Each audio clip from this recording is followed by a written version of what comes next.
Yeah, does anyone read these things anymore? I mean, really, are you guys like subscribed? Because I never hear about writing magazines. Like ever.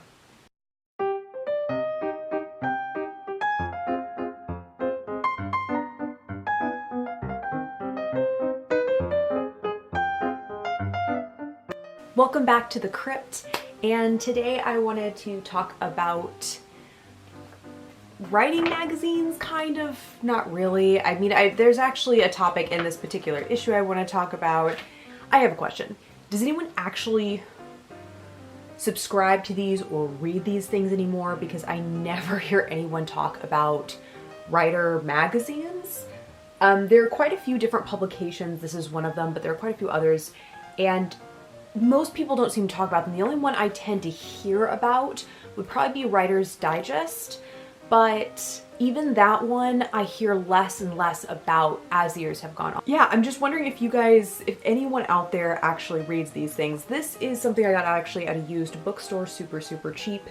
Teaming with Villain and Villainesses, or Taking Sides, is actually a really super great topic, but how it was written is written in such a confusing way that you have to have read this really intensive book in order to follow any part of this conversation, which I find extremely limiting.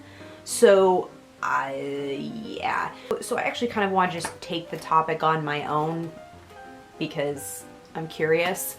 Pretty much what the article addresses is the idea of becoming sympathetic with villains, and how more often than not as authors we tend to have a really hard time. We tend to take a side, and we tend to take a side pretty strongly as an artist. Of we either really support our hero characters and we deeply condemn our villains, or sometimes we oversimplify with the villains to the extent of we can blur a lot of the lines of morality. It's really hard for an author to stay truly neutral when it comes to their villain characters, which makes sense. It's natural to take a side. And pretty much what the article was talking about was different ways you could try to be a little bit more neutral to allow the reader to come to their own conclusions. But that got me thinking, what about villains? Like, where's the line for us as writers? Where should I draw the line with sympathizing with my villain characters? I could not kill people. That's the line. That right there's the line. There's probably a certain point where it becomes overly sympathetic to look at a villain character. Because I'm all about making villain characters more three-dimensional, giving them a reason behind what they're doing, rather than just being evil for evil's sake. That being said, I definitely think you can take it a little too far to the extent of your villains are almost too relatable, and they seem and actually do things that are more heroic than your heroic characters tend to do. I think, you know, I just recently watched Birds of Prey, which I actually thought was far better than I expected it to be. The Suicide Squad movie was a hot mess of a script, so I didn't really expect Birds of Prey to do much better, but it actually did do a lot better script-wise. The script was a little tighter, it was a little more coherent. The time skips, I have an entire opinion on time skips, especially in books. I'm gonna have to do an entire video on time skips at some point because that's a whole other thing. But other than a few scenes falling flat, the majority of the movie actually makes some logical amount of sense, and the characters that are introduced have actual motivations that work, and you can actually follow their individual stories. Are they incredibly complex characters?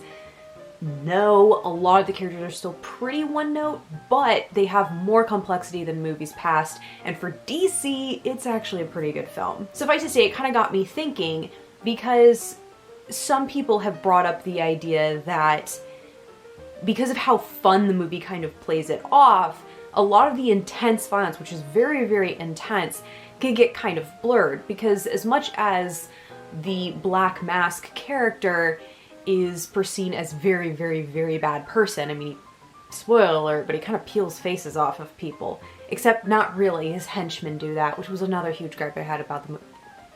whatever. Suffice to say that when you watch someone like Harley Quinn, who is more of a questionable morality character, she's definitely not a hero, but she's not a strict villain either. She kind of teeters between the two sides. She pretty much plays sides depending on what her mood is like and what most benefits her in the exact moment. But she's definitely not a hero character, but a lot of her acts of extreme violence are excused.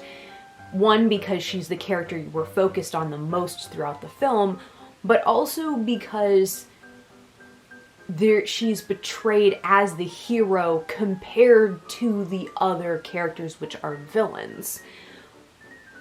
But she's not a good character.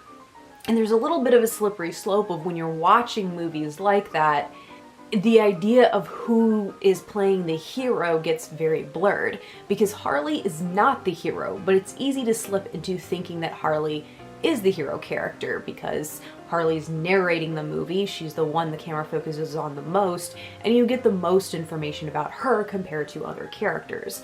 But the simple fact of the matter is Harley does some really, really bad things, and in fact, pretty much all of the characters do really bad things. I mean, heck, even the police officer breaks a ton of laws to do certain things, and yes, she's trying to do it to solve a case, but she is trying to solve the case kind of out of a selfish reason. I mean, is it fair that other people get credit for her work? No.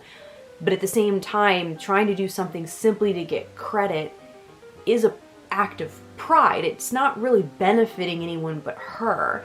When you become a police officer, you are doing things for the public. You're protecting the public. That's your sworn duty. It's not about the glorification. So you could say, like, even though she has the least violent acts towards others compared to the other characters, she's still also a character who's in the wrong, not in the right. She's more right than others, but she's still not correct. She's not quite the hero. In fact, there are no actual hero characters in Birds of Prey. And I think it's an interesting question to ask of how far you should sympathize with your villain characters. You need to have some kind of satisfaction for the reader at the end of your story.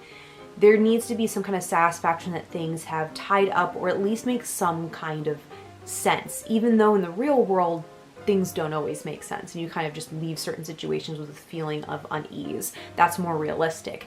But I think most of us want some kind of sense of ease when you finish a book. It might not be a good ending, but it should wrap certain things up. So I guess what I mean to say is, if you sympathize with your villains too much, if you make them a little bit too human, you might run the risk of not being able to completely bring closure to a story. I mean, you could, but it might be a little bit more difficult, because now you're not just needing to bring closure to your main hero cast, but now you create this villain who's not just a villain but an actual full human character, and you need to bring some kind of closure to them. And that can really complicate things. I personally enjoy having villains that are a little bit more complex, even though it's a lot more work, but I do find it interesting what kind of villains I give more leeway to than others and why. And it's not always a really logical reason. I've caught myself giving leeway to certain villain characters simply because I personally liked them more as an author. And then when I really stepped back from my work long enough and looked at it, I was like, wait, you really look at the acts that this villain did and this other villain did, they're both really, really bad people. One shouldn't be held as more heroic than another. They're both very bad people, and they both did really, really horrible things to reach their goals. But we do tend to have that bout of favoritism. And I think it's interesting when you are very aware of it in your writing and you can play with that. Some authors out there have done some fantastic stuff with manipulating the audience into taking sides when they really shouldn't. And it can create a really interesting dynamic. But I do think it's something you have to be aware of, because it's definitely something that I've caught myself not being fully aware of. I mean, my first mistake sometimes is not making my villains human enough. My second mistake is sometimes I make them a little bit too sympathetic, and then I'm in a place where my villain character, a main opponent, is transforming into an anti-hero character, or even a heroic character over a mountain of time. And that completely alters the entire ending of my book. The basic idea posed by this article had to do with taking sides, but I think it's worth noting that as writers, we kind of have to. I don't think it's entirely possible to be completely neutral entirely. I think that's a little bit of a myth. I think to some extent you're gonna take a side. So I think most of us, because we create our main character to be some kind of hero or even an anti-hero, we tend to attach to them more than the villains. But I don't know. What about you guys? Have you guys ever attached to the villain more than your hero character to the extent that it's changed the entire story you were writing? Has a villain altered a story so greatly that you wondered if you chose the wrong main character in the first place? I'm just kind of interested about your guys' villain stories, writing villains.